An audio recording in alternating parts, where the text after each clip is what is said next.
ይሄኛው በምን እንደምለብሰው ማሚ ታውራ፣ እኔ አላወራም። ይሄንን በምንድን ነው የምለብሰው? በባዶ እስልምናን እንደተቀበለ ወደ መስሪያ ቤቱ በመሄድ እዚህ ጋር የምትመለከቱት እንግሊዛዊ ፖሊስ 3 መስፈርቶችን ለመስሪያ ቤቱ አስቀመጠ። ምን ችግር አለ ልጅ ቢያፈቅር? ኦኬ አይ ሚን ላይክ ምን ችግሩ? እስልምናን እንደተቀበለ ወደ መስሪያ ቤቱ በመሄድ እዚህ ጋር የምትመለከቱት እንግሊዛዊ ፖሊስ 3 መስፈርቶችን ለመስሪያ ቤቱ አስቀመጠ። አሊያም ደግሞ እኔ ከስራ ልውጣ ነበር ያላቸው። እነዚህ 3 መስፈርቶች ማለት ነው። የመጀመሪያው የጁማዓ ቀን ሶላት በመስጊድ ተገኝቼ እንድሰግድ ይፈቀድልኝ። በቀን የአምስት አውቃት ሶላቶችን ማለት ነው እንድሰግድ ሰዓቱን ጠብቄ ይፈቀድልኝ። ሌላው ደግሞ ጺሜ ነው። ጺሜን ማሳደግ እፈልጋለሁኝ፣ ይህ የእምነቴ መገለጫ ስለሆነ ሲል ነበር። እንግዲህ ወንድም ዳንኤል ብዙዎችን ያስገረመ ተግባር ያደረገው ወንድም ዳንኤል በቁርአን መመሪያ በሚለው ፕሮግራሙ ላይ የተናገረው ነው። እኔ ሙስሊም ነኝ፣ አልሐምዱሊላህ በእምነቴ በጣም እኮራለሁኝ። እናም ፖሊስም ሁኜ ደግሞ ሙስሊም መሆን እፈልጋለሁ። ሰዎች እኔን ሲያዩኝ ሙስሊም እንደሆንኩ እንዲያውቁም እፈልጋለሁ ሲል ነበር እንግዲህ በእምነቱ ያለውን ኩራት የተናገረው ማለት ነው። አሁን ላይ በብሪታንያ ማለትም በእንግሊዝ በፖሊስነት እያገለገለ ያለው ዳንኤል ሲመክር ማለት ነው፣ እናንተ እስልምናን ለመናገር አትፈልጉ፣ እናንተ ብቻ እስልምናን ለሰዎች አሳዩ፣ እነሱ እናንተን አይተው ይረዱ፣ መጥፎ አትስሩ ሲል ነበር እንግዲህ የመከረው። ይህ ተግባሩ ብዙዎችን አስገርሟል። እስኪ በኮሜንት እየገባችሁ አልሐምዱሊላህ በሉ ስለ ሃይማኖታችሁ፣ ስለ እስልምናችሁ። ለተመሳሳይ መረጃ የፕላስ ምልክቷን መጫናችሁን አትርሱ። እኔ የተሸፋፈንኩ ሰዓት ላይ ለእናቴ ምን አላት መሰላችሁ? ልጅሽ ዲቃላ ይዛልሽ መጣች ተባለች። ወደ እስልምና ስገባ ማለት ነው። እና ለብሳችሁ የነበሩትን ልብሶች እናሳያችሁ። ይሄ ክሮፕ ነው። ከዛ ይሄኛው በምን እንደምለብሰው ማሚ ታውራ፣ እኔ አላወራም። ይሄንን በምንድን ነው የምለብሰው? በባዶ እና ራቁቴን ነው የምሄደው። ራቁቴን ስላችሁ ካልቸር ዴይ 10ኛ ክፍል እያለሁ ነው። ካልቸር ዴይ ሲከበር ኮባ እኔና ቤቲ ምንድን ነው የለበስነው? ኮባ ተልትለን ማለት ነው። በቁምጣና በጡት ማስያዣ ብቻ ራቁታችን፣ ቁምጣ ስላችሁ ቁምጣ ሳይሆን ኦልሬዲ የፓንት ቅርጽ ያለው ቁምጣ ለብሰን በሱ በባዶ ለትምህርት ቤት ሄድን እና ከአንዳንድ እስልምናን ተቀብዬ ልክ ስሸፋፈን ልጅሽ አረገዘች ተባለች እና ልክ እስልምናን መቀበሌን ደግሞ ቤት ውስጥ አዋጅ ካወጅኩ በኋላ ቤት ተዘጋብኝ ምናምን ነገር። ከዚህ በኋላ ያለውን ስቶሪ ማማት እንገራችሁ። እሺ ቤት ዘግቼባት ቆልፌባት ነበር ያስቀመጥኳት። ያው እስልምናን ተቀበለች ሲባል ማለት ነው። በጣም ከሚገባው በላይ ደብድቤያት ከአቅሜ በላይ እስከሚያልበኝ ድረስ ድብድብ አድርጊያት በር ቆልፌ ያስቀምጫት ነበረ እና አጋጣሚ የቆለፍኩት ሰዓት በጣም ብዙ መድኃኒቶች ነበሩ፣ ለልጄ የተሰጡ መድኃኒቶች ነበሩ፣ የኔ መድኃኒቶች ነበሩ። ሰብስባ ሁሉንም ውጣቸው ፌንት ሰርታብኝ ከአቅም በላይ ሆኖ እንደገና በር ገንጥላ ጠፍታ ከወር ከ2 ወር በላይ አስለቅሳኝ ተንበርክኬ በንበርክኬ ሄጄ እስልምናን በደንብ አርገሽ ተቀበው ነይልኝ ብቻ አንቺ ተረፊልኝ ብዬ ወደ ቤት አልቅሼ ተንበርክኬ ለምኜን አስገብቻት አሁን ልጄ በህይወት አለችልኝ። ጭራሽ 2 ሆናልኛለች። አልሐምዱሊላህ ነው የምለው። እኔ በክርስትና ሳይሆን በሙስሊም አልሐምዱሊላህ ነው የምለው። ሙስሊምን እኔ ሞቼ ነው የምወደው የኖርኩበት ስለሆነ ማለት ነው። ከዛ በኋላ ግን አልተቃወምኳትም። ለምን ብዙ አረገዘችብሽ እንዲያለችብሽ ስድብ እስካሁን ድረስ አሁን ድረስ እኔ ስድብ እቀበላለሁ፣ አስተናግዳለሁ። እንዴት ስትሰልም ዝም አልሻት? ከእስላም ጋር አብረሽ ትበያለሽ፣ በእሷ ቢላይ ተከተፈ ሽንኩርት ትበያለሽ። እስካሁን ስድብ አስተናግዳለሁ፣ ግን ደስተኛ ነኝ በልጄ እግዚአብሔር ይመስገን። አመሰግናለሁ። አመሰግናለሁ ሪቪው ውድና እና እንደሰማችሁት እቤት ብዙ ነገር አድርገዋል፣ ሞክረዋል፣ ገዳም ሊልኩኝ ሞክረዋል። ግን አልሐምዱሊላህ እኔ አሁን ላይ ይህን ቪዲዮ የምሰራው አንድም ለአልፋሩቆች ነው፣ ሁለተኛ ደግሞ አብዛኞቻችሁ እናትና አባት የሰሩልኝን ቪዲዮ በጣም አፕሪሼት አድርጋችሁኛል። በዛውም ልክ ደግሞ በውስጥ መስመር የተራገማችሁም የተሳደባችሁንም እኔንም ቤተሰቦችን መጥፎ ቃላት የተናገራችሁ ሰዎች አላችሁ። አላህ ሂዳያ ይስጣችሁ። እኔ ወደ እስልምና የገባሁት ምንም አይደለም፣ ተናግሬያለሁ ከዚህ በፊት። ጥያቄ አለኝ ማለት የንስሐ ጥያቄ አለኝ፣ በሴቶች ዙሪያ ጥያቄ አለኝ። ሲቀጥል ደግሞ ይሄ ሚስጥር ነው የሚባል ነገር አለ። የሆነ ነገር አንብበን ስንጠይቅ ኖ ይሄ ሚስጥር ነው፣ ይሄ አይጠየቅም፣ ይሄ አይገለጽም የሚባል ነገር አለ። አልሐምዱሊላህ እስልምና ላይ ደግሞ ስቲል ነው እኔ የሚያውቁኝ ኡስታዞቼ መናገር ይችላሉ። ከመጠየቅ አልቦዝንም። እስልምና ላይም ክርስትና ላይም እጠይቃለሁኝ። ግን አንድ ቀን ቁጭ አድርጎ የሚመልስልኝም ሰው አልነበረም። የሚመለስም ነገር ደግሞ የለም። ለምን ልክ በተመለሰ ቁጥር እኔ ጋር ሌላ ጥያቄ ስለሚፈጠር ሌላ ጥያቄ ጠይቃለሁኝ እና ቁጣና ስድብ ነበረ ለእኔ የሚቀናቸው እና ከዚህ በፊትም እማም እንዳለቻችሁ ኮባ ለብሼ እስከ መዞር ደርስ ነበረ። ሲቀጥል ደግሞ እኔ እስልምና ለወንድ ብዬ ለገንዘብ ብዬ የገባሁበት እምነት አይደለም። በውስጥ የጻፋችሁልኝ ሰዎች አላችሁ እስልምና መቀበል እንፈልጋለን ግን እንፈራለን።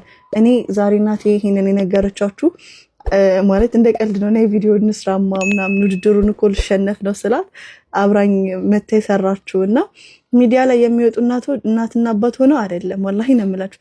እስቲል ነው ወልጄ እነሱ ጋር ስገባ ዚያራ ሲመጡ በር ላይ ቆሞ ነው ክርስቲያኖች ምናምን ብለውኝ የሚሄዱት ምናምን ነገር ነበርና የማውቃቸው አንዳንድ ሰዎች ማለት ሁሉንም አይደለም። በዛው ልክ ደግሞ መተው በእናንተ በሙስሊሞች ምንድነው የሚባለው ምናምን ነገር ብለው የሚዘየሩ ሰዎች አሉ። ምን ችግር አለው ልጅ ቢያፈቅር? ኦኬ አይ ምን like ምን ችግሩ? ምን አይነት ፍቅር? ከተቃራኒ ጾታ ፍቅር ያዘኝ ብሎ ይዞ መጣ። መጀመሪያ ሴፍ ስፔስ ካለው ነው ይሄ የሚነገረው። ለእናት ለአባት መጥቶ መናገር እሱ ሴፍ ስፔስ ካለ ነው። እናት የሆነች ልጅ ወደድኩ ብሎ ከመጣ ምንድነው ጥፋቱ? አላጠፋም። ስለዚህ እንዴት ነው ወደ ጥፋት ሊናገር እንዴት ይችላል ነው? አሁን በነፃነት ካደጉ ይናገራሉ ልጆች በነፃነት ተገፍተውም ላግባ ይላሉ። ለምሳሌ ላግባ ይላል። ከላግባ የሚለው እኮ የሆነ ሰው ከወደደ ነው። ዝም ብሎ አይኑን ጨፍኖ ልሽ ላግባ አይልም። የሆነ አብሮ በመኖር አብሮ በመማር አብሮ በመዋል የሆነ ስሜቱን የነካችው ፊሊንግ ያለው ልጅ የፈጠረችበት ሴት ልጅ ክትገኝ ይሆናል ማግባት ቢል በጣም ፖለቲካ ምናምን አናርገው አይደል? እናስበረገጋቸዋል። ይኸውልህ አሁን ፓኬጁን ነው እንዳለ መንገድለው። ሁለተኛ ሴት ዞር ብሎ እንዳያይ፣ ሁለተኛ ወንድ ዞር ብላ እንዳታይ ነው የምትደረገው። ይሄ ልክ አይደለም። ኦኬ አይደል እንዴ? ይዛ የመጣችው ነገር አለ፣ አብሮ ፓኬጅ አለ። እሺ ይሄን ፍቅር ችግሩ ምንድነው? እየተወችዋለሽ ምን ያደርግሻል? ይሄ ልጅ ወደድሽው ታገቢዋለሽ፣ ይኖራል። አሁን በዚህ እድሜ ባባ አስቤዛ እየገዛልህ ነው ሚስት የምታኖረው። ወደ አቅሉ እንዲመለስ ኮች አይደለም እንዴ? ምን ታረጋለህ? የት ታረጋዋለህ? እስኪ ከዛስ በኋላ ሚለው ጥሩ ነው ልጄ። በቸም የሆነ ሰው ከሆነ 20 እና 30 ሴቶች ውስጥ የሆነ ሴት ላይ ልቡ አትራክትድ መሆኑ ጤነኛ ልጅ ያሳድጋለሁ ማለት እኮ ነው። በስሜት ማፍቀር የሚችል ፍቅሩን መግለጽ የሚችል ጎበዝ ልጅ። አሁን ይሄን ጉብዝና ይሄንን ፍቅሩን መግለጽ የቻለ ማፍቀር የቻለ ልጅ ሳይሆን ምናጠፋው ቀጠሮ እንዲያቅ ጊዜው አይደለም። ጊዜው ነው አይደለም። ይሄ ነገርስ ፍቅር ነው ወይስ ደግሞ ሻህዋ ነው? ልጆች አይደሉ እንዴ? ገና ሁለቱን እኮ ልዩነቱን አያውቁትም።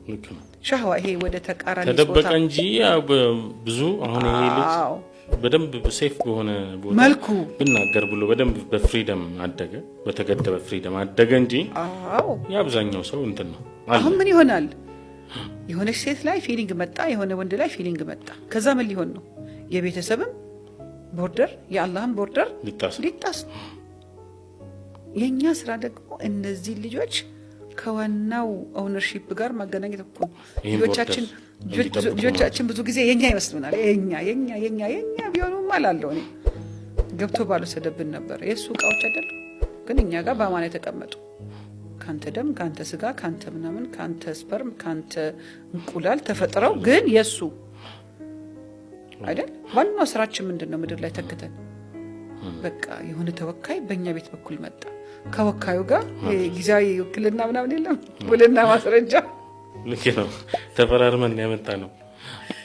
ገባ የመጠበቃለ መኪናዬን ጠብቅልኝ ብሎ የውክልና የሰጠ ሰው የሆነ ቀን መጥቶ ውክልናውን አንስቶ ይወስደዋል።